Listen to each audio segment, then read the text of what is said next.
Emotions, that hidden force that drives us and shapes our lives, can sometimes be a puzzling mystery.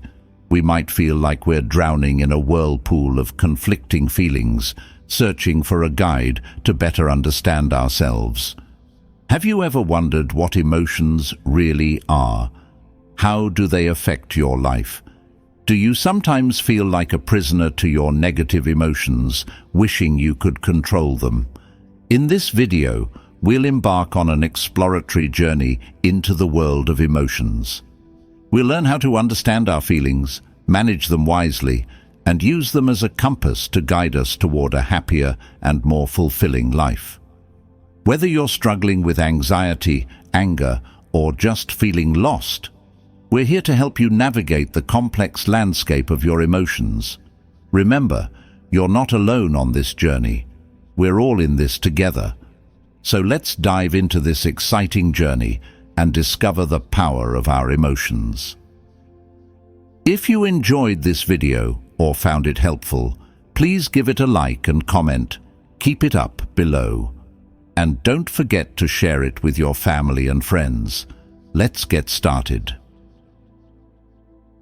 1. How your survival mechanism affects your emotions. All right, folks, let's get real for a second. Our brains, as amazing as they are, weren't designed for 21st century living. They're kinda like old-school software running on a brand-new computer. See, back in the day, when our ancestors were dodging saber-toothed tigers and foraging for berries, survival was the name of the game. Their brains evolved to be hypervigilant, constantly scanning for threats and focusing on the negative. Now, flash forward to today.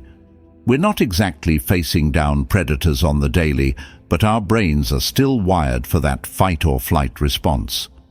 That's why a single negative comment can sting more than a dozen compliments, or why we stress about a work presentation like it's a life-or-death situation. The ancient Stoic philosophers, like Epictetus and Marcus Aurelius, understood this struggle. They taught that we can't control what happens to us, but we can control how we react to it. In today's world, that's more important than ever. We're bombarded with negativity, from the news to social media to just everyday life. If we let our survival instincts run the show, we'll be constantly stressed and anxious. But here's the good news. We have the power to reprogram our minds. We can choose to focus on the positive, to challenge our negative thoughts, and to cultivate a sense of inner peace. It takes practice, but it's absolutely possible. So, next time you find yourself spiraling into negativity, remember, your brain is just doing its job. It's trying to protect you, but it's a little outdated. Take a deep breath, reframe the situation, and choose a more empowering response. 2. What is the ego? Okay, so we've talked about how our brains are kinda hardwired for survival, which can sometimes mess with our emotions. Now let's talk about another big player in the emotion game, the ego. The ego is basically the story you tell yourself about who you are. It's built up over time through your thoughts, experiences, and the things people tell you. But here's the kicker. It's not really real. It's a mental construct, a story we create to make sense of the world and our place in it. Think about it. Events themselves don't have any inherent meaning. We give them meaning through our own interpretations. And we often identify with things that are external to us, our job, our possessions, even our relationships. This attachment to external things can lead to all sorts of emotional turmoil. If your sense of self is tied up in your job, losing that job can feel like losing a part of yourself. If you identify strongly with a particular belief system, someone challenging that belief can feel like a personal attack. Now, here's where things get interesting. The level of self-awareness you have directly impacts how much your ego controls you. If you're not even aware of your ego, it's basically running the show. But as you become more self-aware, you start to see through the illusions your ego creates. You realize that your thoughts and feelings aren't the whole truth, and that there's a deeper level of being beyond the ego. The ego, in its essence, is kinda like a survival mechanism for your sense of self. It wants to protect itself, and it does that by constantly seeking validation and reinforcement. That's why we crave approval, compare ourselves to others, and sometimes even put others down to feel better about ourselves. But here's the thing, the ego's quest for validation is a never-ending game. There's always someone richer, more successful, more attractive. If we let our ego drive the bus, we'll always be chasing after something we can never fully attain. So, how do we break free from the ego's grip? That's what we'll explore in the next few lessons. We'll talk about the nature of emotions, the things that influence them, and most importantly, how to master them so we can live more fulfilling and joyful lives. 3. The nature of emotions. All right, so we've covered the survival mechanism and the ego, two major players that can sometimes hijack our emotional well-being. Now, let's dive into the heart of the matter. What are emotions, really? Think of emotions like waves in the ocean. They rise and fall, sometimes gently lapping at the shore, other times crashing with intense force. They're a natural part of the human experience, and they serve an important purpose. Emotions are signals from our bodies and minds, telling us something about our current state. They're like messengers, delivering information about our needs, desires, and boundaries. For example, if you feel angry, it might be a signal that something is unjust, or that a boundary has been crossed. If you feel sad, it might be a sign that you're grieving a loss or feeling disconnected. But here's the thing, emotions are temporary. They come and go, like those waves in the ocean. They're not who we are, they're just something we experience. The problem arises when we get caught up in our emotions, when we identify with them and let them define us. That's when we start saying things like, "I am angry," or "I am sad." Remember, you are not your emotions. You are the vast ocean, and your emotions are the waves that move through you. Now, let's talk about why negative emotions can be so tricky. They tend to be more intense and longer-lasting than positive emotions. That's because, as we discussed earlier, our brains are wired for survival. They're designed to pay more attention to threats and dangers, even if those threats are just perceived. So when we experience a negative emotion, it can trigger a whole cascade of thoughts and reactions. We might start ruminating on the past, worrying about the future, or criticizing ourselves. This can create a downward spiral, making it harder and harder to break free from the grip of negativity. But don't worry, we're not going to leave you hanging. In the next section, we'll explore the various factors that impact your emotions, from sleep to your environment to the words you use. And we'll give you practical tools to help you navigate the ups and downs of your emotional landscape. So stay tuned, keep an open mind, and remember, you have the power to master your emotions and create a life filled with joy, peace, and fulfillment. 4. The impact of sleep on your mood. All right, let's talk about something we all love, or wish we loved more: sleep. Now, you might think, what does sleep have to do with my emotions?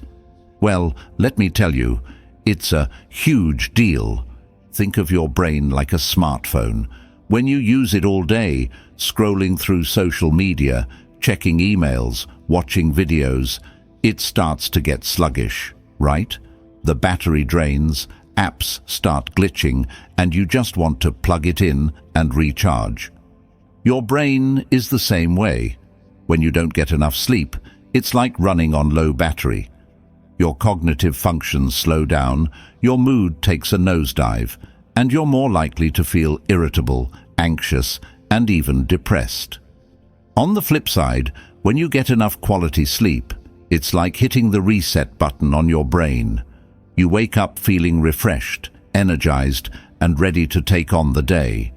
You're better able to handle stress, regulate your emotions, and make positive choices. Now, I know what you're thinking. Easier said than done, right? In today's fast-paced world, it can be tough to prioritize sleep, but trust me, it's worth it.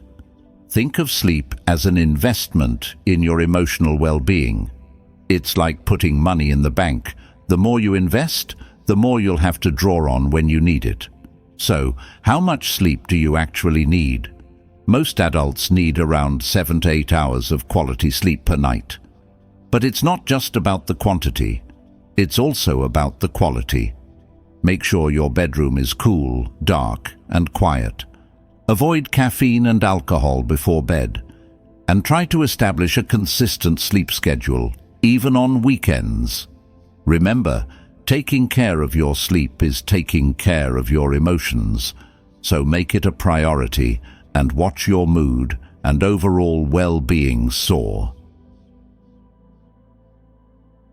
5. Using your body to influence your emotions. All right, let's get physical. No, we're not talking about hitting the gym, although that's great too. We're talking about how your body and your emotions are like two peas in a pod. They're constantly influencing each other, whether you realize it or not. Think about it. When you're feeling stressed or anxious, your body tenses up, your heart races, and you might even get that knot in your stomach.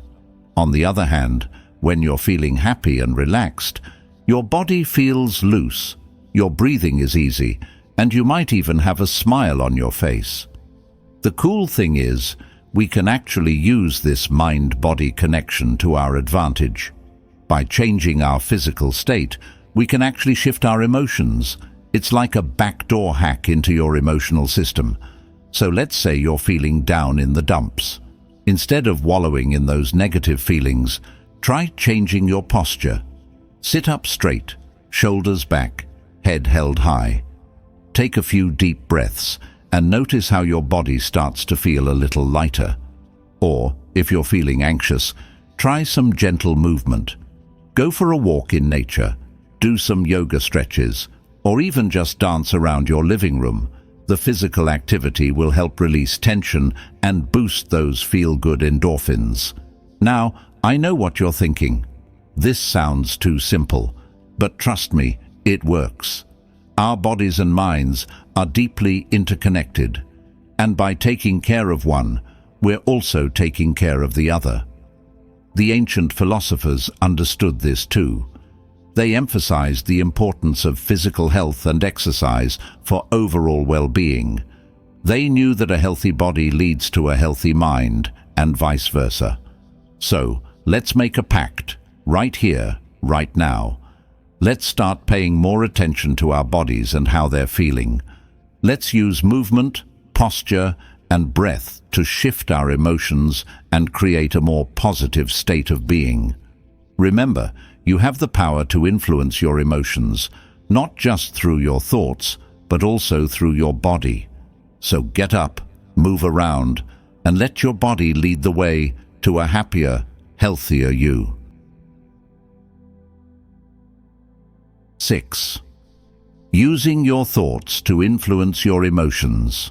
All right, let's get into the nitty-gritty of how your thoughts can shape your emotions. It's like having a DJ booth in your head, spinning tracks that can either pump you up or bring you down. The good news? You're the DJ, and you have the power to choose the playlist. The way you interpret events and the stories you tell yourself about them play a massive role in how you feel. Let's say you get stuck in traffic. You could think, this is the worst, I'm gonna be late, my boss is gonna kill me, my whole day is ruined. That kind of thinking is gonna send your stress levels through the roof. But what if you thought instead, okay, traffic happens, I'll let my boss know I'm running late, maybe I can listen to a podcast while I wait, or even just take a few deep breaths and enjoy the forced downtime. That's a whole different vibe, right? The ancient Stoics were all about this idea of controlling your thoughts. They believed that external events don't have the power to make us unhappy. It's our judgment of those events that causes suffering. So, how do we become the master DJs of our minds? It starts with awareness. Pay attention to your thoughts throughout the day. What kind of stories are you telling yourself? Are they empowering or disempowering? When you notice negative thoughts creeping in, challenge them. Ask yourself, is this thought really true? Is there another way to look at this situation? Remember, you have the power to choose your thoughts, and your thoughts have the power to shape your emotions. So choose wisely, my friends. Choose thoughts that uplift you, inspire you, and bring you peace. 7. Using your words to influence your emotions. All right, let's talk about the power of words. You know how they say, "Sticks and stones may break my bones, but words will never hurt me." Well, that's a load of baloney. Words have immense power. They can uplift, inspire, and heal, but they can also wound, discourage, and tear down. Think about it. How do you feel when someone compliments you sincerely? Or when you read an inspiring quote that resonates with your soul? Words can literally change your brain chemistry, triggering the release of feel-good hormones like dopamine and oxytocin. On the other hand, negative words, whether spoken to you or by you, can have the opposite effect. They can activate your stress response, leading to feelings of anxiety, anger, or even depression. The ancient philosophers understood this well. They emphasized the importance of mindful speech, recognizing that our words have the power to create harmony or discord, both within ourselves and in our relationships with others. So, how can we harness the power of words to influence our emotions in a positive way? It starts with awareness. Pay attention to the words you use, both internally and externally. Are they kind, compassionate, and uplifting? Or are they negative, judgmental, and self-critical? When you catch yourself using negative self-talk, try reframing it in a more positive light. Instead of saying, "I'm so stupid, I can't believe I made that mistake," try saying, "Everyone makes mistakes. I'll learn from this and do better next time." Also, be mindful of the words you use with others. Choose words that build people up, not tear them down. Remember, your words have the power to make someone's day or to break their spirit. Finally, surround yourself with positive words. Read inspiring books, listen to uplifting podcasts, and follow people on social media who spread positivity and encouragement. Remember, your words are a powerful tool. Use them wisely and watch your emotional well-being flourish. 8. How your breathing affects your emotions. Okay, let's take a deep breath together, shall we? In through the nose, out through the mouth. Feels good, doesn't it? Now, you might be wondering, what's the big deal about breathing? We do it all the time without even thinking about it. Well, my friends, breathing is way more powerful than you might realize. It's like a direct line to your nervous system, and it can either calm you down or amp you up, depending on how you do it. Think about it. When you're stressed or anxious, your breathing tends to be shallow and rapid, right? It's like your body is in panic mode, gasping for air. But when you're relaxed and at ease, your breathing is slow and deep, filling your lungs and sending a message of calm to your brain. The ancient yogis knew this, and they developed all sorts of breathing techniques, pranayama, to control their energy and emotions. They understood that the breath is a powerful tool for self-regulation. So, how can we use our breath to hack our emotions? It's simple. When you're feeling stressed or overwhelmed, take a few slow, deep breaths. Inhale deeply through your nose, filling your belly with air. Then, exhale slowly through your mouth. Repeat a few times and notice how your body starts to relax and your mind begins to calm down.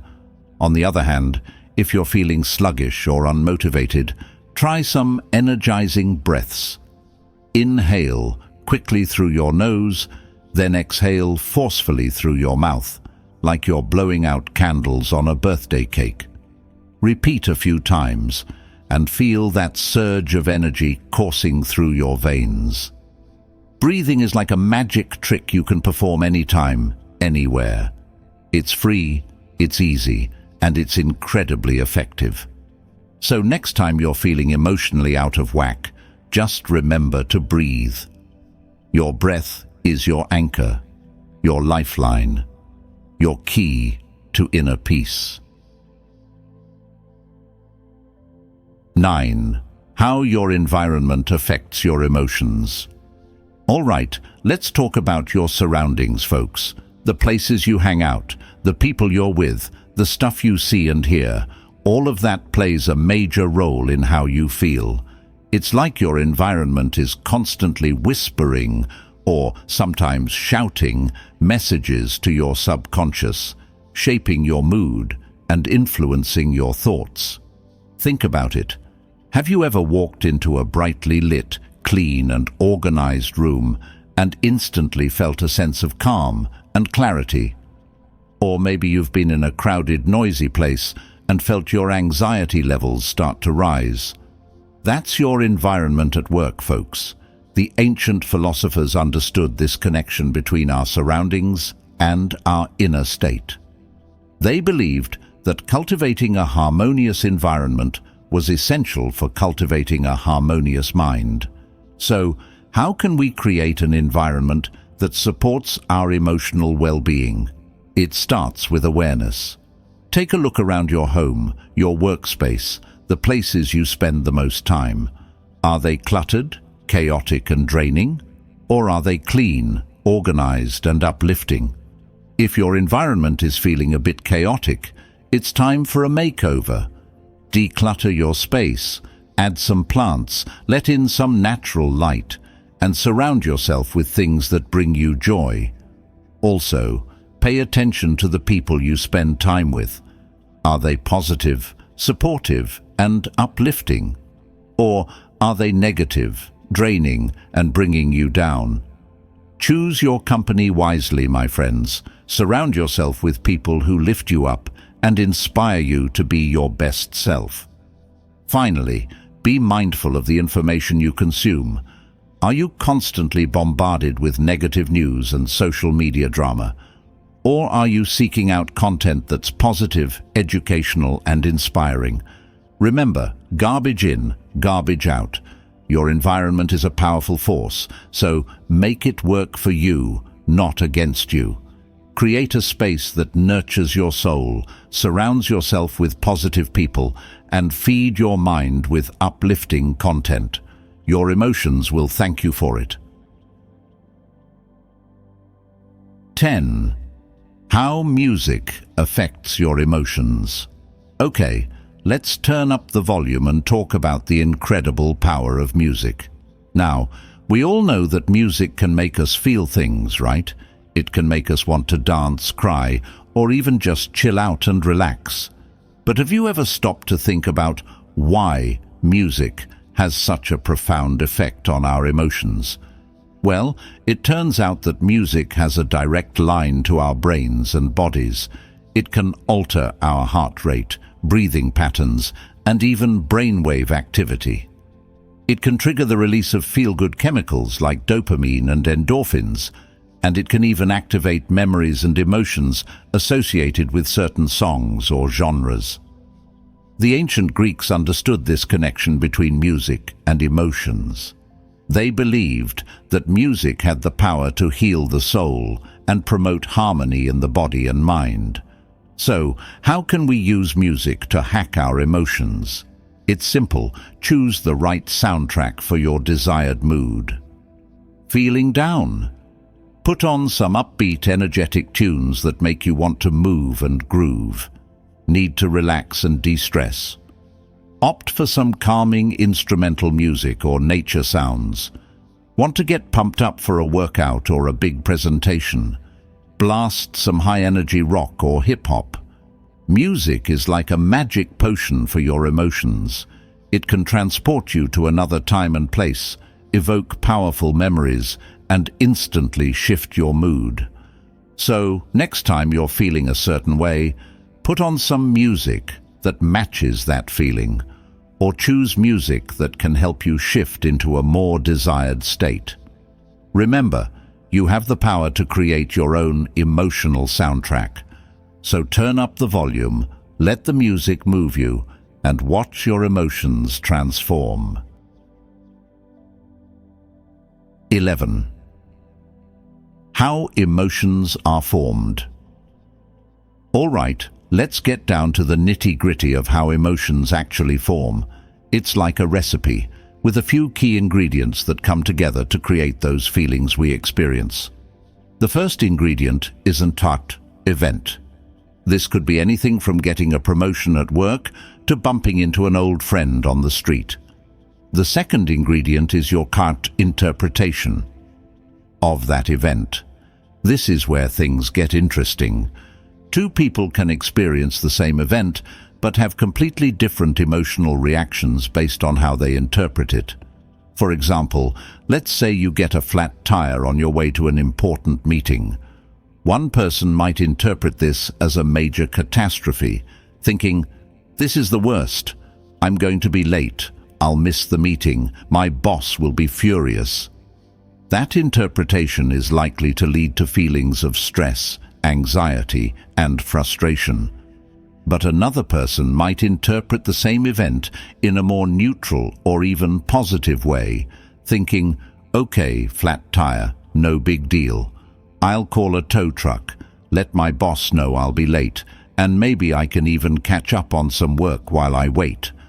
That interpretation might lead to feelings of acceptance, calmness, or even a sense of opportunity. The third ingredient is your physiological response. This is where your body gets involved.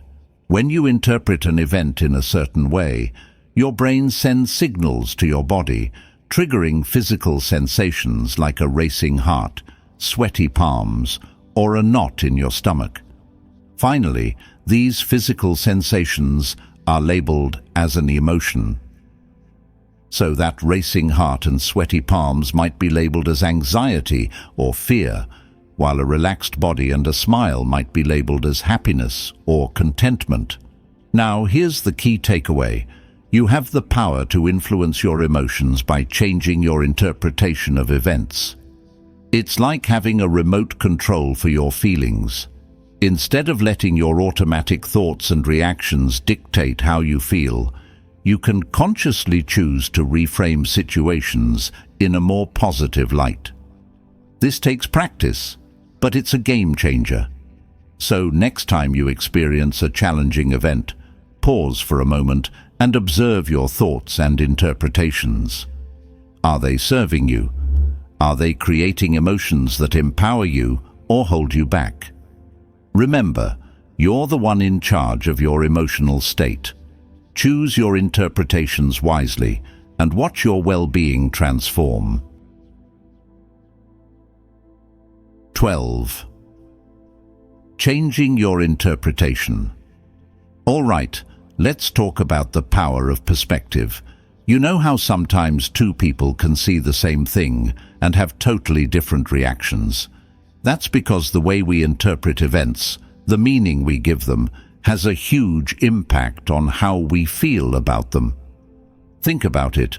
Let's say you're at a party and someone spills a drink on you.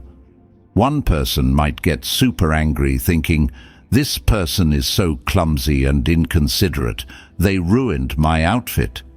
That interpretation is going to lead to feelings of anger and frustration. But another person might just shrug it off, thinking, "Accidents happen, no big deal, I can clean it up." That interpretation might lead to feelings of acceptance and understanding. The ancient Stoics were all about this idea of changing your interpretation of events. They believed that it's not the events themselves that cause us suffering, but our judgment of those events.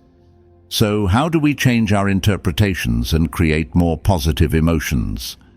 It starts with awareness. When something happens that triggers a negative emotion, pause for a moment and ask yourself, what am I telling myself about this situation? Is there another way to look at it? Try to challenge your automatic thoughts and assumptions. Are they really true? Are they helpful? Or are they just creating unnecessary suffering?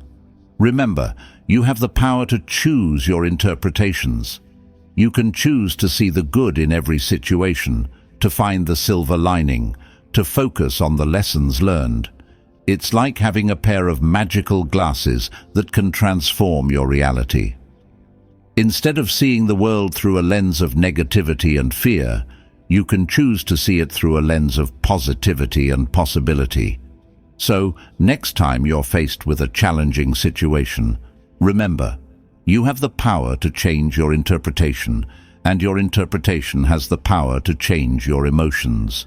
Choose wisely, my friends. Choose interpretations that empower you, uplift you, and bring you peace. 13. Letting go of your emotions. All right, let's talk about something that can be a bit of a struggle for all of us. Letting go of our emotions. It's like holding on to a hot coal. It burns, it hurts, and it doesn't do you any good. But sometimes it feels impossible to just let go. The thing is, emotions are like visitors. They come knocking at your door, sometimes welcome, sometimes not. You can invite them in for a cup of tea, chat for a bit, and then show them the door when it's time for them to leave. But if you cling to them, try to force them to stay, or get caught up in their drama, they'll overstay their welcome and wreak havoc in your house, aka your mind. The ancient Buddhists had a great metaphor for this.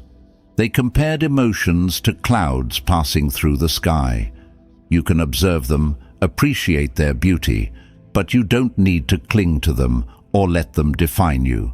So, how do we let go of emotions, especially the negative ones that tend to stick around like unwanted house guests?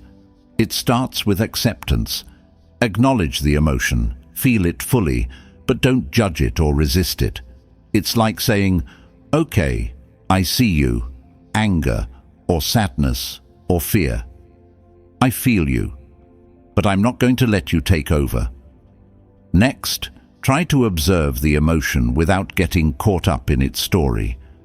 Notice the physical sensations in your body, the thoughts that arise, but don't get entangled in them. It's like watching a movie. You can experience the emotions of the characters, but you know it's not your own story. Finally, practice detachment. Remind yourself that this emotion is temporary, it will pass. It's like a wave that rises and falls, eventually returning to the vastness of the ocean. Remember, you are not your emotions. You are the vast sky, and your emotions are the clouds that pass through. You can observe them, learn from them, but you don't need to cling to them or let them define you. Letting go of emotions takes practice, but it's a skill that can liberate you from unnecessary suffering. So, next time you're feeling overwhelmed by an emotion, remember to breathe, observe, and let go. You'll be amazed at the peace and freedom you'll find on the other side. 14. conditioning your mind to experience more positive emotions. All right, let's talk about rewiring your brain for happiness. It's like upgrading your mental software, installing those positive vibes and uninstalling the negativity bugs. Sounds pretty good, right? Now, we've already talked about how our brains are kinda wired to focus on the negative. It's that whole survival mechanism thing, always scanning for threats and dangers. But here's the cool part. We can actually train our brains to see the good, to focus on the positive, and to create more joy in our lives. It's like going to the gym for your mind. The more you work those positive mental muscles, the stronger they become. And just like physical exercise, it takes time and effort, but the results are so worth it. So, how do we condition our minds for positivity? One powerful technique is gratitude. Take a few minutes each day to focus on the things you're grateful for. It could be your health, your family, your friends, a roof over your head, a delicious meal, anything that brings you joy. Another technique is positive affirmations. These are short, powerful statements that you repeat to yourself, like, I am worthy, I am capable, or I am loved. By repeating these affirmations, you're essentially reprogramming your subconscious mind to believe these positive truths. You can also try visualization. Close your eyes and imagine yourself achieving your goals, living your dreams, and feeling happy and fulfilled. This helps to create a positive mental blueprint for your future. And don't forget the power of positive self-talk. Be kind to yourself, encourage yourself, and celebrate your successes. Remember, your mind is like a garden. If you plant seeds of negativity, that's what will grow. But if you plant seeds of positivity, gratitude, and love, you'll cultivate a beautiful and flourishing inner landscape. So, let's get planting, my friends. Water those positive thoughts, weed out the negativity, and watch your emotional garden bloom. 15. Changing your emotions by changing your behavior. All right, let's talk about the power of action. You know how sometimes you can be feeling down, but then you force yourself to go for a run or do something nice for someone else, and suddenly your mood starts to lift. That's because your behavior and your emotions are like dance partners. They're constantly influencing each other. Think about it. When you're feeling happy and confident, you're more likely to take action, try new things, and put yourself out there. On the other hand, when you're feeling sad or discouraged, you might withdraw, isolate yourself, and avoid taking any risks. The cool thing is, we can actually use this connection to our advantage. By changing our behavior, we can actually shift our emotions. It's like giving your mood a little nudge in the right direction. So, let's say you're feeling a bit down. Instead of staying curled up on the couch watching Netflix, try doing something that usually makes you feel good. Maybe it's going for a walk in nature, listening to your favorite music, or spending time with loved ones. Or if you're feeling anxious about a presentation, instead of avoiding it and letting the anxiety build up, try practicing your presentation, visualizing yourself succeeding, and focusing on your strengths. The ancient philosophers understood this too. They emphasized the importance of taking action and living in alignment with your values, even when it's difficult. They knew that action creates momentum, and momentum can lead to positive emotional shifts. So let's make a commitment, right here, right now. Let's stop letting our emotions dictate our behavior, and instead, let's use our behavior to influence our emotions. Let's take action, even when we don't feel like it, and watch the magic happen. Remember, You have the power to change your emotional state, not just by thinking differently, but also by acting differently. So get out there, take that first step, and let your behavior lead the way to a happier, more empowered you. 16. Changing your emotions by changing your environment. All right, let's talk about the power of place. You know how some places just feel good, like a cozy coffee shop, a sunny beach, or even just your own bedroom when it's clean and tidy. And then there are those places that just bring you down, a cluttered office, a crowded subway, or maybe even a certain person's house where the energy just feels off. Well, that's your environment talking to you, folks. The spaces we inhabit, the people we surround ourselves with, the sights and sounds we experience, they all have a direct impact on our emotions. It's like your environment is a giant mood ring, reflecting and influencing your inner state. The ancient philosophers were all about creating harmonious environments. They understood that our surroundings can either nurture our souls or drain our energy. So, how can we use our environment to boost our emotional well-being? It's all about creating spaces that make us feel good. Start by decluttering your home and workspace. Get rid of anything that doesn't bring you joy or serve a purpose. A clean and organized space can do wonders for your mental clarity and peace of mind. Next, add some elements that uplift your spirits. Maybe it's a vase of fresh flowers, a cozy throw blanket, or some inspiring artwork. Surround yourself with things that make you smile and feel good. Also, pay attention to the lighting and sounds in your environment. Natural light is a mood booster, so open those curtains and let the sunshine in.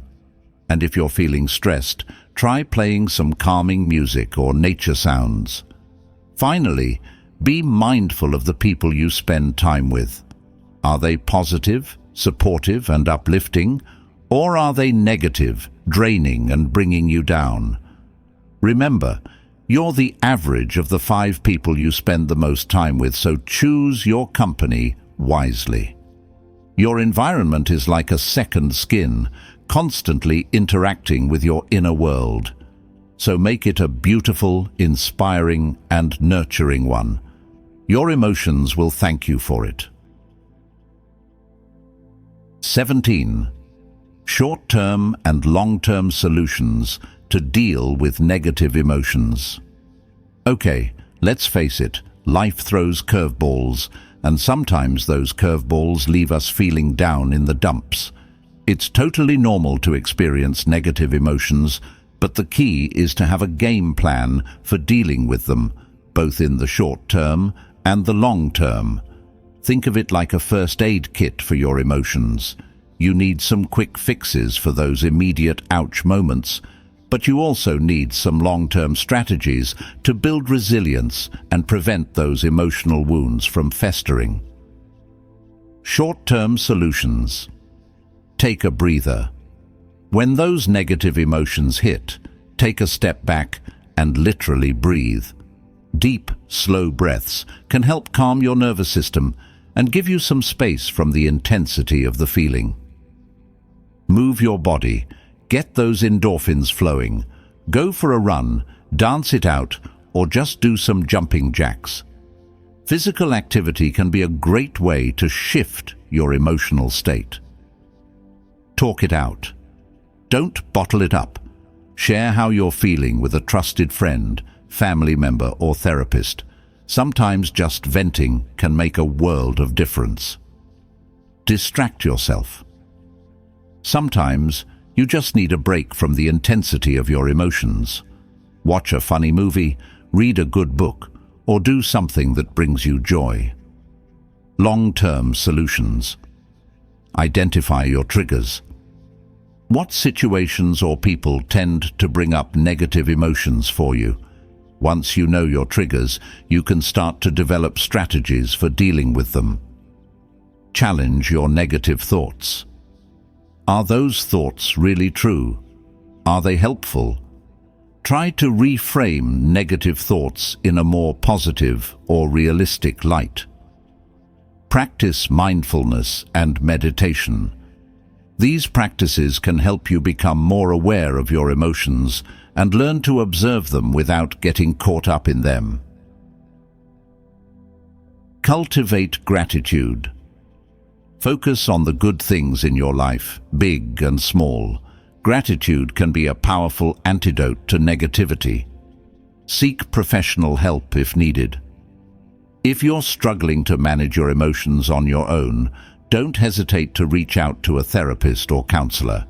They can provide support and guidance on your journey to emotional well-being. Remember, dealing with negative emotions is a process, not a one-time fix. It takes time, effort, and self-compassion. But with the right tools and strategies, you can learn to navigate the ups and downs of life with grace and resilience.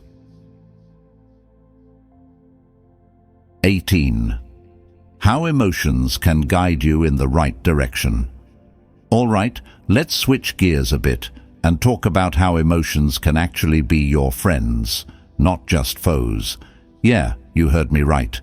Emotions, even the negative ones, can be like trusty compasses, pointing you towards what you truly need and desire in life. Think about it. When you feel frustrated or unfulfilled in your job, that's a signal that something's not right. It's your inner voice saying, "Hey, this isn't aligned with your purpose. It's time to explore other options." Or when you feel anxious in a certain relationship, that's a sign that something needs to change. Maybe it's time to set some boundaries, communicate your needs more clearly, or even walk away from a situation that's no longer serving you. The ancient philosophers saw emotions as valuable sources of information. They believed that by paying attention to our feelings, we could gain insights into our true selves and make choices that lead to greater happiness and fulfillment. So, how do we tap into the wisdom of our emotions? It starts with listening. When you experience an emotion, don't just try to suppress it or distract yourself from it. Instead, pause, take a deep breath, and ask yourself, what is this emotion trying to tell me? Is it a sign that you need to make a change in your life? Is it highlighting a need that's not being met? Is it pointing you towards a deeper truth about yourself? Remember, emotions are like messengers from your soul. They're trying to communicate something important to you. So, listen closely, decipher their messages, and let them guide you towards a more authentic and fulfilling life. Of course, this doesn't mean you should let your emotions rule your life. You still need to use your rational mind to make wise decisions. But by honoring your emotions and listening to their messages, you can gain valuable insights that can help you navigate life's challenges and make choices that are truly aligned with your heart's desires. 19. Recording your emotions. All right, let's talk about journaling, but not the kind where you just write about your day. We're talking about an emotional journal, a place where you can track your feelings, dig deeper into their roots, and start to see patterns emerge. It's like being your own emotional detective, uncovering the clues to your inner world. Now you might be thinking, journaling, that's so old school. But trust me, it's a powerful tool for self-awareness and emotional growth. It's like having a conversation with yourself, but on paper. The ancient philosophers were big fans of journaling. They used it to reflect on their thoughts, feelings, and experiences, and to gain deeper insights into their own minds. So, how do you start an emotional journal? It's simple. Grab a notebook and pen, find a quiet space, and start writing. There's no right or wrong way to do it. Just let your thoughts and feelings flow onto the page. Here are a few prompts to get you started. What am I feeling right now? What triggered this emotion? What thoughts are running through my mind? What physical sensations am I experiencing? What do I need right now? As you write, try to be as honest and open as possible. Don't judge yourself or censor your thoughts. This is your private space to explore your inner world without fear of judgment. Over time, you'll start to see patterns emerge. You might notice certain triggers that consistently lead to specific emotions, or you might identify recurring thought patterns that contribute to negative feelings. This awareness is key to making lasting changes. Remember, your emotional journal is a tool for self-discovery and growth. It's not about perfection or getting it right. It's about showing up for yourself, listening to your emotions, and learning to navigate your inner landscape with greater compassion and understanding. So, grab that notebook, my friends, and start writing your emotional story. You might be surprised at what you discover. 20. Not being good enough. All right, let's talk about that nagging feeling that we're not good enough. You know, that voice in your head that whispers, "You're not smart enough, pretty enough, successful enough." It's like a persistent mosquito buzzing around your self-esteem, leaving you feeling inadequate and insecure. The truth is, we all experience this feeling at some point in our lives. It's part of the human condition, a byproduct of our ego's constant need for validation and comparison. But here's the thing. That feeling of not being good enough is just a story. It's a narrative we create based on our own internalized beliefs and societal expectations. It's not the truth of who we are. The ancient philosophers understood this well. They taught that true worth comes from within, not from external achievements or validation. They emphasized the importance of self-acceptance and self-love, regardless of our perceived flaws or shortcomings. So, how do we overcome this feeling of not being good enough? It starts with challenging those negative thoughts and beliefs. When that inner critic starts whispering its doubts, ask yourself, is this really true? What evidence do I have to support this belief? Often you'll find that those negative thoughts are based on fear and insecurity, not on reality. They're like shadows cast by the ego, distorting your perception of yourself. Next, practice self-compassion. Treat yourself with the same kindness and understanding you would offer a dear friend. Acknowledge your struggles, but also celebrate your strengths and accomplishments. Remember, you are enough, just as you are. You are a unique and valuable individual, with your own gifts and talents to offer the world. Don't let the voice of your ego convince you otherwise. Focus on your progress, not perfection. Celebrate your small victories. Learn from your mistakes and keep moving forward. The more you practice self-acceptance and self-love, the quieter that inner critic will become. So, let's silence that voice of doubt, my friends. Let's embrace our imperfections, celebrate our strengths, and step into our true power. You are worthy, you are capable, and you are enough. 21. Being defensive. All right, let's talk about that prickly feeling of defensiveness. You know, when someone criticizes you or challenges your ideas, and you instantly feel the need to protect yourself, justify your actions, or even lash out. It's like your ego has built a fortress around itself, and any perceived attack triggers the alarms. The truth is, we all get defensive sometimes. It's a natural reaction to feeling threatened or vulnerable. But if we let defensiveness rule our lives, it can create major roadblocks in our relationships and personal growth. The ancient philosophers recognized the dangers of defensiveness. They taught that true strength lies in openness and humility, not in building walls around ourselves. So, how do we overcome defensiveness and cultivate a more open and receptive mindset? It starts with awareness. When you feel that defensive wall going up, pause and ask yourself, why am I feeling this way? What am I afraid of? Often defensiveness stems from a fear of being wrong, judged, or rejected. It's our ego's way of protecting itself from perceived threats.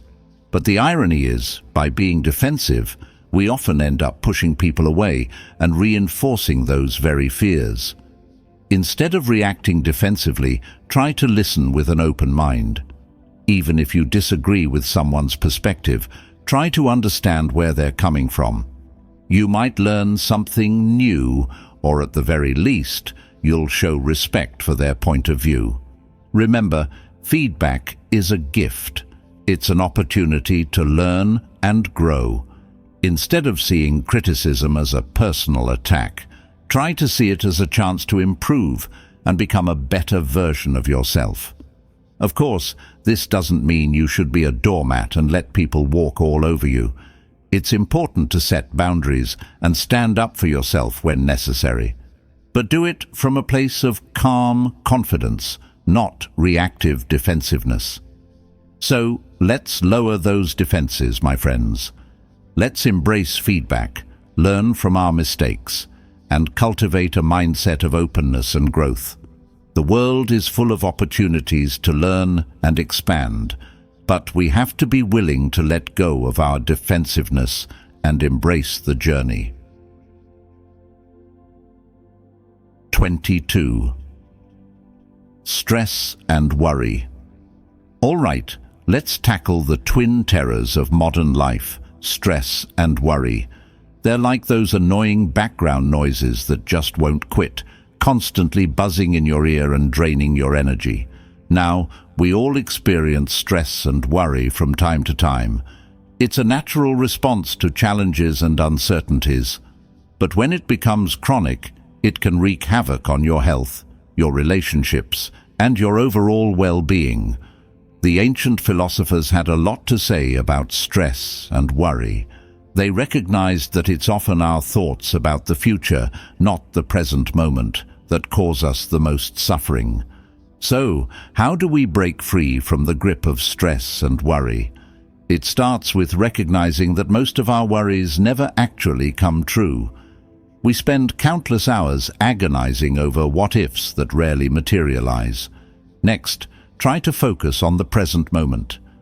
When you find yourself worrying about the future, gently bring your attention back to the here and now. What can you see, hear, feel, taste, and smell in this very moment? Also, practice acceptance. There are some things in life that we simply can't control. Instead of resisting them, try to accept them as they are. This doesn't mean giving up or being passive. It simply means recognizing what is within your control and what isn't. Finally, cultivate a sense of trust in yourself and the universe. You've overcome challenges in the past, and you'll overcome them again. Believe in your ability to handle whatever life throws your way. Remember, stress and worry are often fueled by our own thoughts and perceptions.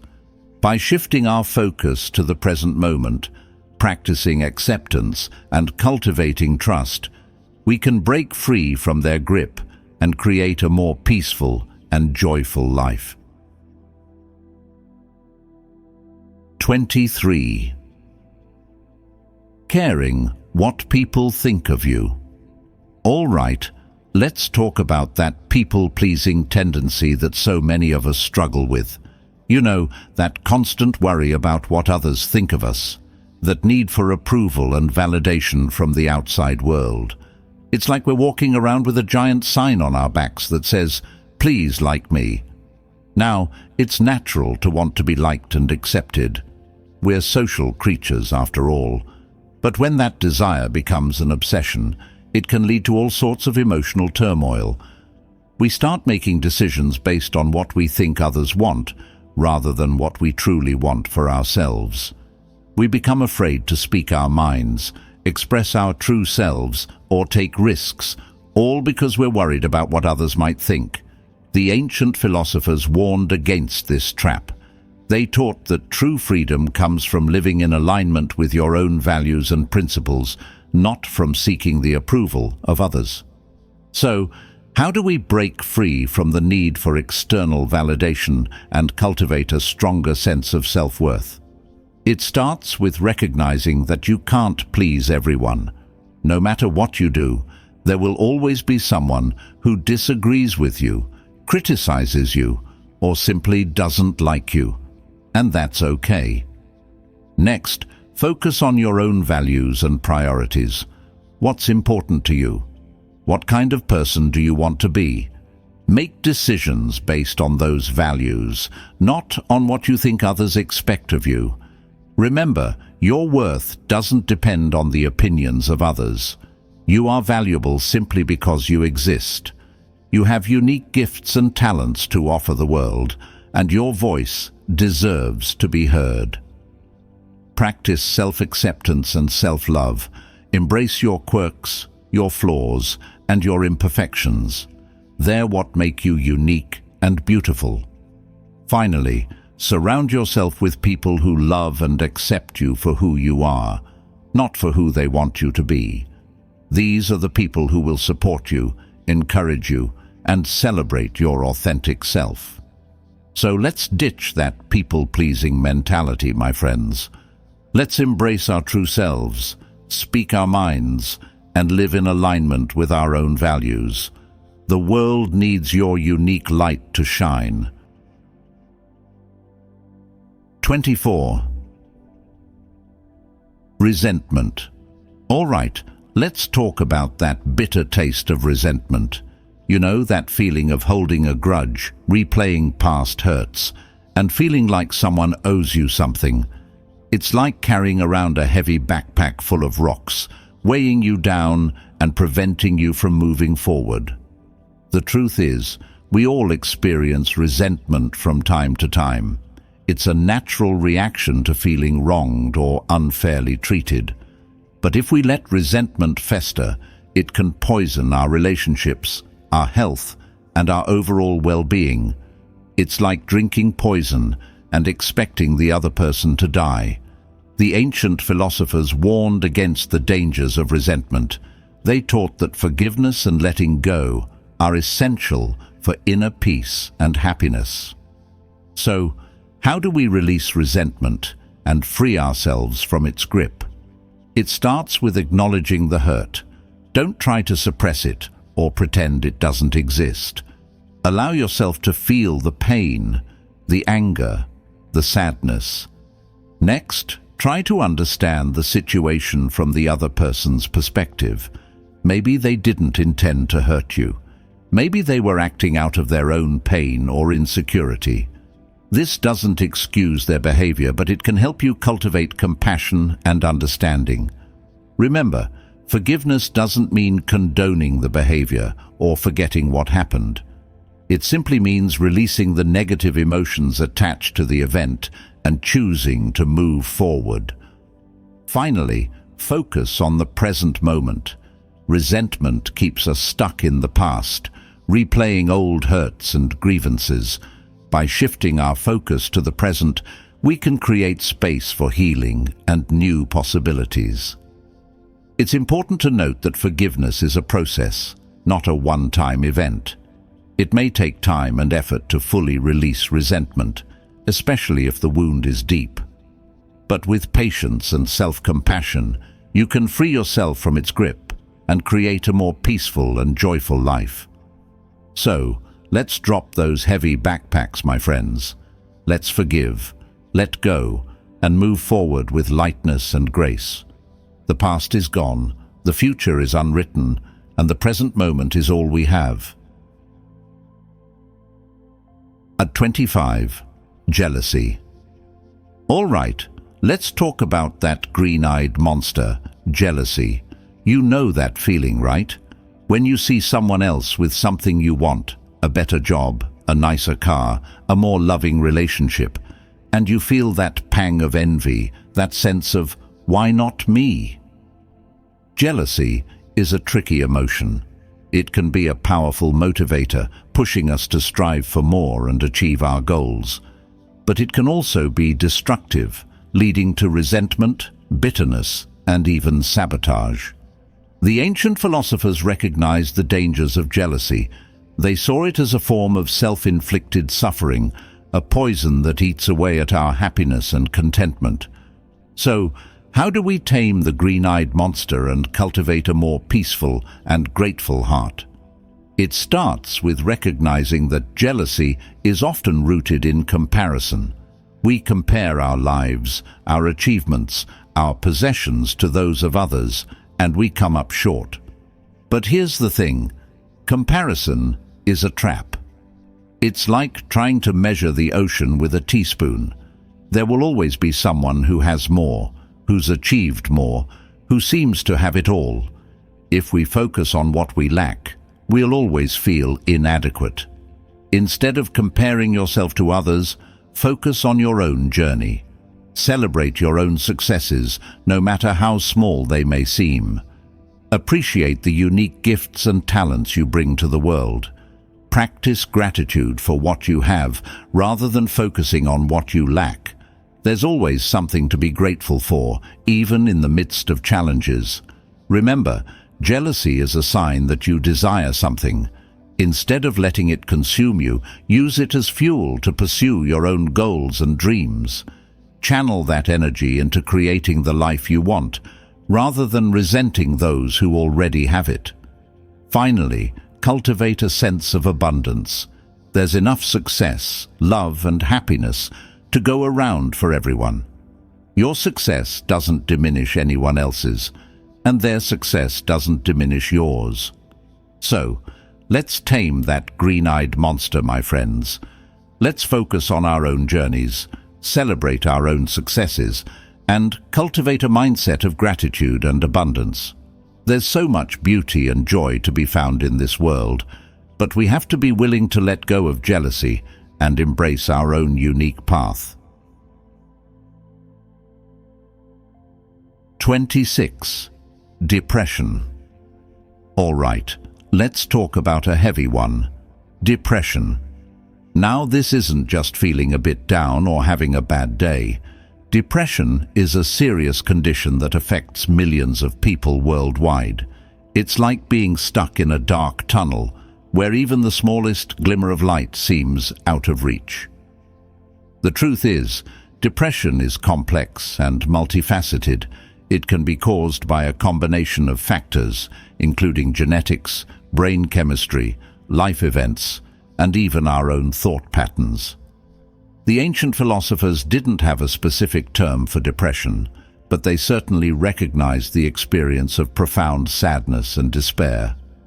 They offered various perspectives on how to cope with such feelings, emphasizing the importance of self-awareness, acceptance, and finding meaning in life. So how do we navigate the darkness of depression and find our way back to the light? It starts with seeking help. If you're struggling with depression, please reach out to a mental health professional. They can provide support, guidance, and treatment options that can make a world of difference. In addition to professional help, there are things you can do on your own to support your journey to healing. Practice self-compassion. Be kind to yourself. Depression is not a sign of weakness or failure. It's a treatable condition, and you deserve love and support. Focus on small steps. Don't try to tackle everything at once. Start with small, achievable goals, like getting out of bed, taking a shower, or going for a short walk. Connect with others. Isolation can worsen depression. Reach out to trusted friends, family members, or support groups. Sharing your struggles can be incredibly healing. Engage in activities you enjoy. Even if you don't feel like it, try to do things that used to bring you joy. It might be listening to music, reading a book, or spending time in nature. Take care of your physical health. Eat nutritious foods, exercise regularly, and get enough sleep. These basic self-care practices can have a profound impact on your mood and overall well-being. Remember, depression is not a life sentence. With the right support and self-care practices, you can find your way out of the darkness and back into the light. You are strong, you are resilient, and you deserve to live a happy and fulfilling life. 27. Fear, discomfort. All right, let's talk about the dynamic duo that can hold us back from living our best lives: fear and discomfort. They're like those pesky shadows that follow us around, whispering doubts and anxieties in our ears. Now, fear and discomfort are natural human emotions. They're designed to protect us from danger and keep us safe.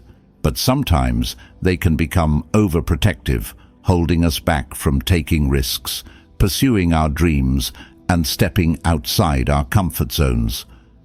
The ancient philosophers recognized the importance of facing our fears and embracing discomfort. They saw it as a necessary part of growth and self-discovery.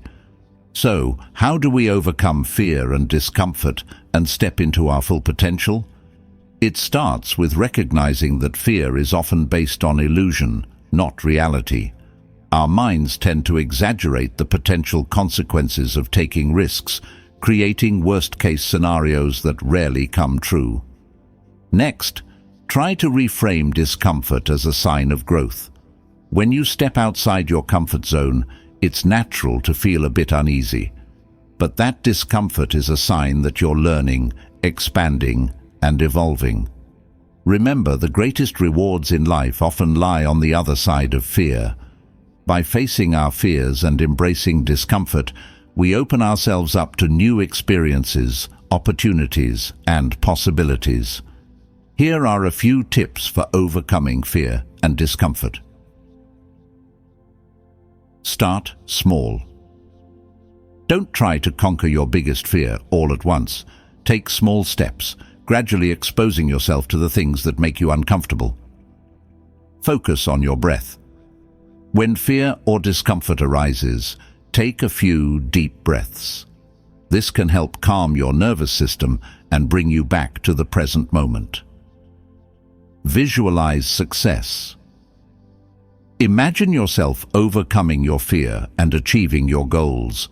Visualization can be a powerful tool for building confidence and motivation. Surround yourself with supportive people. Share your fears and challenges with people who believe in you and will encourage you along the way. Celebrate your courage. Every time you step outside your comfort zone, acknowledge your bravery and celebrate your progress. Remember, fear and discomfort are not roadblocks, they're stepping stones. By facing them head-on, you can unlock your full potential and create a life that's truly extraordinary. 28. Procrastination. All right, let's talk about that sneaky little habit that loves to derail our plans and leave us feeling guilty. Procrastination. You know the drill. That deadline is looming, but instead of tackling the task, you find yourself scrolling through social media, organizing your sock drawer, or suddenly feeling an intense urge to bake a cake. The truth is, we all procrastinate sometimes. It's a natural human tendency to avoid tasks that feel unpleasant, challenging, or overwhelming. But when procrastination becomes a chronic pattern, it can lead to missed opportunities, increased stress, and a whole lot of self-criticism. The ancient philosophers didn't have the term procrastination, but they certainly understood the struggle of delaying action and succumbing to distractions. They emphasized the importance of discipline, focus, and living in alignment with your values. So, how do we break free from the procrastination trap and cultivate a more proactive and productive mindset? It starts with understanding the root causes of your procrastination. Are you afraid of failure? Are you feeling overwhelmed by the task at hand? Are you simply lacking motivation? Once you identify the underlying causes, you can start to develop strategies to address them. If you're afraid of failure, try breaking the task down into smaller, more manageable steps. If you're feeling overwhelmed, create a clear plan and timeline. If you're lacking motivation, find ways to make the task more enjoyable or rewarding. Remember, procrastination is often a symptom of deeper emotional issues. By addressing those underlying causes, you can free yourself from the cycle of delay and create a more empowered and fulfilling life. Here are a few tips to help you overcome procrastination. Set clear goals and deadlines. Break down large tasks into smaller, more manageable steps. Create a routine. Establish a consistent schedule for work and play. Eliminate distractions. Turn off your phone, close unnecessary tabs, and find a quiet workspace. Reward yourself. Celebrate your successes, no matter how small. Practice self-compassion. Don't beat yourself up if you slip up. Just acknowledge it, learn from it, and move on. Remember, overcoming procrastination is a journey, not a destination. It takes time, effort, and self-compassion. But with the right tools and strategies, you can break free from its grip and create a life filled with purpose, productivity, and joy. 29. Lack of motivation. All right, let's talk about that feeling of being stuck in the mud, that lack of motivation that can make even the simplest tasks feel like climbing Mount Everest. We've all been there, right? That feeling of, I just can't be bothered, or what's the point? Now, motivation isn't some magical force that strikes us out of the blue. It's more like a fire that needs to be stoked and tended to, and sometimes that fire can dwindle down to embers, leaving us feeling lost and directionless. The ancient philosophers understood the importance of motivation and purpose. They believed that having a clear sense of why we're doing something is essential for sustained action and fulfillment. So, how do we reignite that fire within and find the motivation to pursue our goals and dreams? It starts with connecting with your values. What's truly important to you? What kind of impact do you want to make in the world? When your actions are aligned with your values, motivation naturally flows. Next, set clear and meaningful goals. Having a target to aim for can give you a sense of purpose and direction. Break down those big goals into smaller, more manageable steps, so you can see progress and feel a sense of accomplishment along the way. Remember, motivation is often fueled by a sense of progress and achievement. Celebrate your small wins, acknowledge your efforts, and don't be afraid to reward yourself along the way. Also, find ways to make the journey enjoyable. If you're dreading a task, try to find ways to make it more fun or interesting. Put on some upbeat music, break it down into smaller chunks, or find a way to gamify it. Finally, don't be afraid to ask for help. Sometimes we all need a little boost from our friends, family, or mentors. Surround yourself with people who believe in you and will cheer you on. Remember, motivation is not a fixed state. It ebbs and flows like the tides.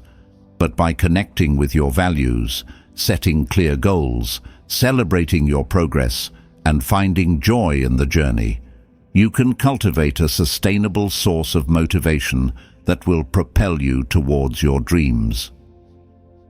All right, my friends, we've reached the end of our journey together, exploring the fascinating and sometimes frustrating world of emotions.